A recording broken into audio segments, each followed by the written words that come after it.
Oh, like an ice cream float or something? No, that's not a soup because it's a giant mass inside of the Coke that it's sitting in. It's not individual separate things.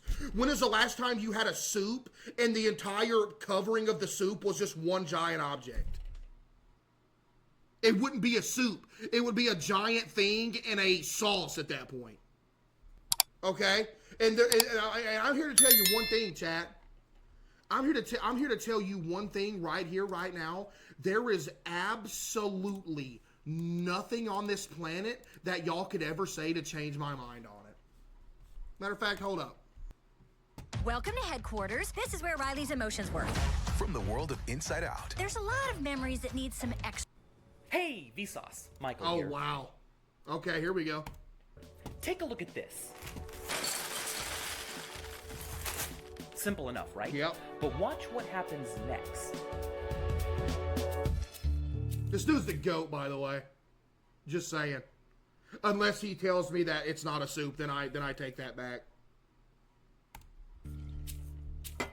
Okay, what the heck is this? That's a soup. Most people eat it like a soup out of a bowl with a spoon. But is it a soup? It most certainly is. The word soup comes from words that originally meant to absorb liquid, which dry cereal left in milk too long will do. But words change. What if cereal is actually a type of salad and milk is just a dressing? Okay, now we're just getting unhinged.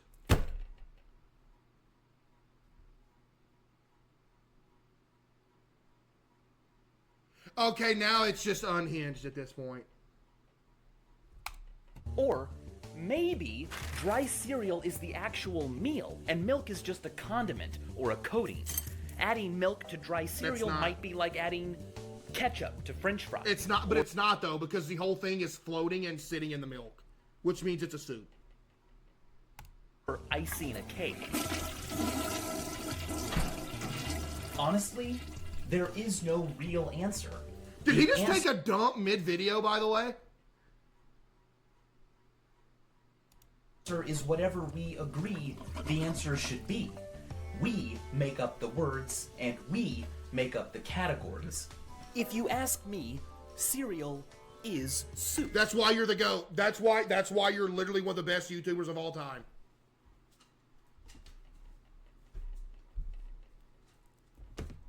Oh, but when he says it, I'm sure y'all gonna be like, okay, I agree with it. But it's not soup. Cereal is also salad, but it's not salad.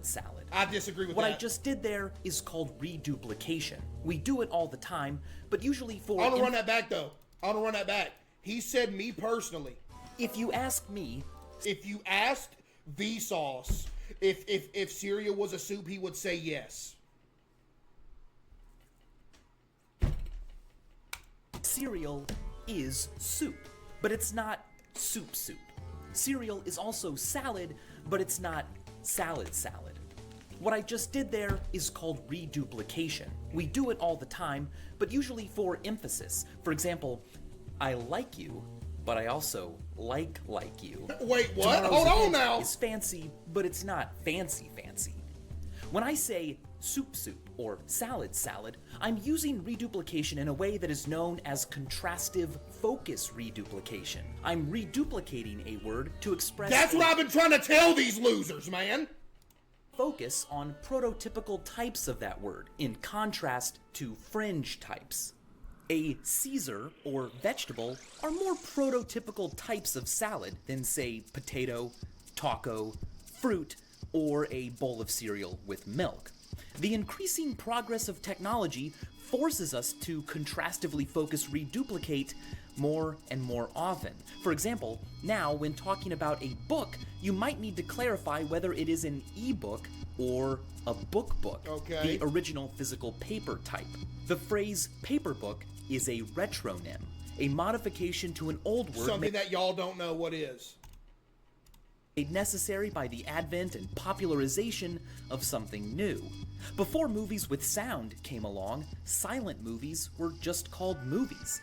Before voicemail and email, snail mail was just mail. And before mobile phones, your landline or home phone was simply a phone. Or in many cases, just the phone. This is Morse code for a smiley face emoticon. Okay. It's a happy beat. The eyes of the emoticon are a colon, which up until as recently as the middle of the 1900s was often used with a dash to represent a pause. It was an especially helpful direction to people reading text out loud. It was used all over the place, in personal letters. All this is going to circle back to how it's a suit, by the way. Just saying. All over America's Declaration of Independence. You may also notice that it looks a little bit anatomical. The Oxford English Dictionary has a name for this punctuation mark, and that name is the dog's bollocks. What? In other words, dog balls. Although other emoticons were definitely used earlier, as far as official dictionary entries are concerned, the very first emoticon with an official name was an emoticon for a willy.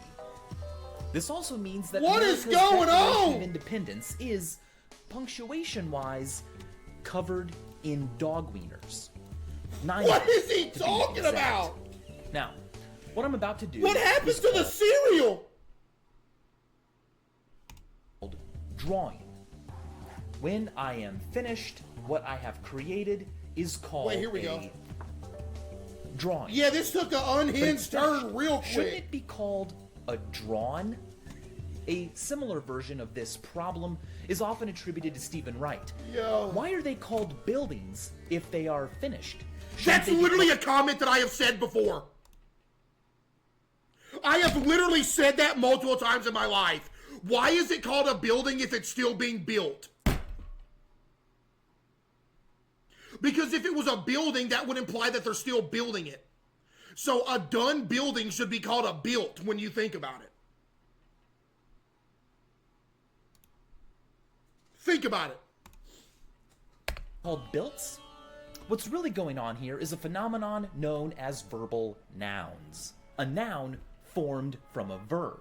It's often easier to nounify a verb than to just use lots of words. Why call this a structure? I remember my boss actually threatened to fire me because I walked into his office one day at the rice mill and said that to him. Old Jeremy. Walked into his office, I was bored. I said, "Hey, Jeremy." Supervisor was in there too. I said, "Why is it called a building if it's already being built?" Threatened to fire me. He was joking, but he still did. Because I blew his mind with it. This was all the way back in like 2017. I've been on this stuff for years, man. Resulting from the act of building when you could just call it a building. Where does the word nickname come from? Did a guy named Nicholas one day decide everyone could call him Nick, and in doing so create a literal nickname? Maybe. No. Nickname is a product of rebracketing, a process in which speakers often unknowingly create new words by moving sounds from one word to another. Okay, what does he get back to the cereal? Fluke of etymology, they only seem to have one, but what you think it would be isn't in any dictionary. Some definitions, like soup and salad, are so vague their borders are almost hilariously fuzzy. Other words, well... No, but they're really not, though. The border between soup and salad is a big, giant border. It is. I'm sorry, but it is. just plain silly.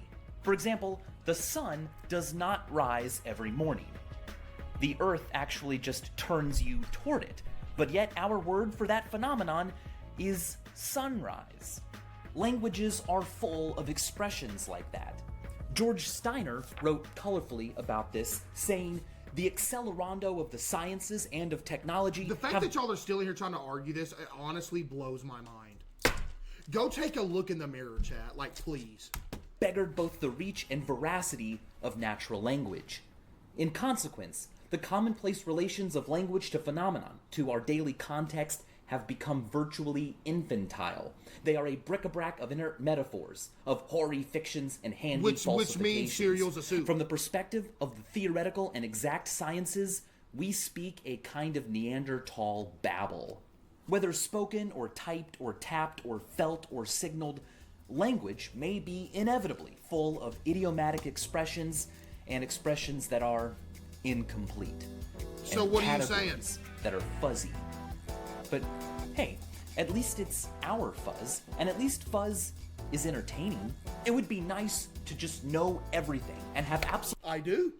And I know for an absolute fact that cereal's a soup. absolutely nothing to explain or demonstrate to anyone else. But then again, as Emily Dickinson once said, a letter is a joy of earth. It is denied the gods. If we were all omniscient, we'd have no reason to write letters to one another. There wouldn't be anything new you had to tell someone else. We would have no reason to debate the soupiness or saladness of cereal. No reason to wonder, no reason to read or to watch. I'd have no reason to say, and as always, thanks for watching.